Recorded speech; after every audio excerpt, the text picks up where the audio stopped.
Lecture du jour, bonjour. Et aujourd'hui c'était Deutéronome 14, 15 et 16. Moi c'est le chapitre 15 qui m'a particulièrement interpellé. Dans ces trois chapitres, les deux autres sont aussi, il y aurait beaucoup de choses à dire sur les autres, mais le 15 m'a interpellé concernant la remise de dette.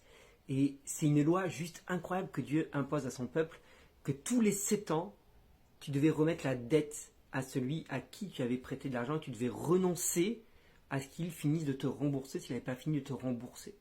Et c'est juste ouf cette loi. Tu dis, punaise, s'il y avait encore cette loi-là, t'imagines, hein, imagine si cette loi existait encore, qu'on appliquait encore cette loi, que au bout de 7 ans, tu sais que ta dette s'arrête. Tu sais, on parle on n'aurait pas de surendettement, il y aurait sûrement moins de pauvres, plus de pouvoir d'achat. Bref, ça serait, comme d'habitude, peut-être qu'il y aurait des gens qui abuseraient, mais c'est juste incroyable. C'est juste incroyable. Et même, donc il y avait non seulement la remise de dette, mais aussi la libération des esclaves. La libération des esclaves tous les 7 ans. Et c'est juste ouf. Tu te dis, mais tu sais, on parle de, oui, la Bible n'a pas aboli l'esclavage. Non, mais la Bible a une loi qu'il y avait dans aucun autre pays la libération des esclaves tous les 7 ans. Et en fait, ce qui se passait, c'est que parfois, si tu étais trop pauvre, tu pouvais toi-même te vendre comme esclave à ton frère. Mais tu savais, c'est ça qui est bon, c'est que tu savais que ça allait être juste temporaire parce que tu savais qu'à la 7e année, tu serais libéré. Et en plus de ça, l'Éternel dit, tu le libéreras, mais tu ne le renverras pas les mains les mains vides. Tu lui donneras des biens, tu le béniras en abondance avec des moutons et plein de choses. Bref, il ressort de chez toi.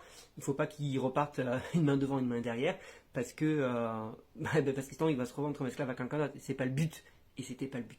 Et la deuxième chose qui m'interpelle, c'est ça, c'est de me dire, mais non seulement il y a la grâce, il y a l'amour, il y a la générosité. Et Dieu invite vraiment son peuple à la générosité, à prendre soin du pauvre, à prendre soin du pauvre. Et ça a toujours été au cœur du plan de Dieu que nous prenions soin des pauvres. D'ailleurs, Jésus le redira à plusieurs reprises, et même dans Matthieu chapitre 25, une des paraboles qu'il donne, c'est tu m'as donné à manger quand j'avais faim, tu m'as donné à boire quand j'avais soif, tu es venu me visiter quand j'étais malade. À quel moment on a fait ça?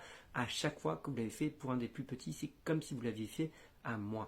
Et donc Dieu, là, déjà, dès le début, invite son peuple à la générosité et à prendre soin de ceux qui sont le plus démunis, parce qu'il dit, il y aura toujours des pauvres parmi vous. Je ne veux pas qu'il y en ait. Je vais tout faire pour vous bénir. Malheureusement, il y en aura toujours. Donc prenez soin de ceux qui sont dans la disette et de ceux qui sont dans la difficulté. Voilà, bonne journée et n'hésite pas à me dire toi ce qui t'a interpellé sur ces 3 chapitres.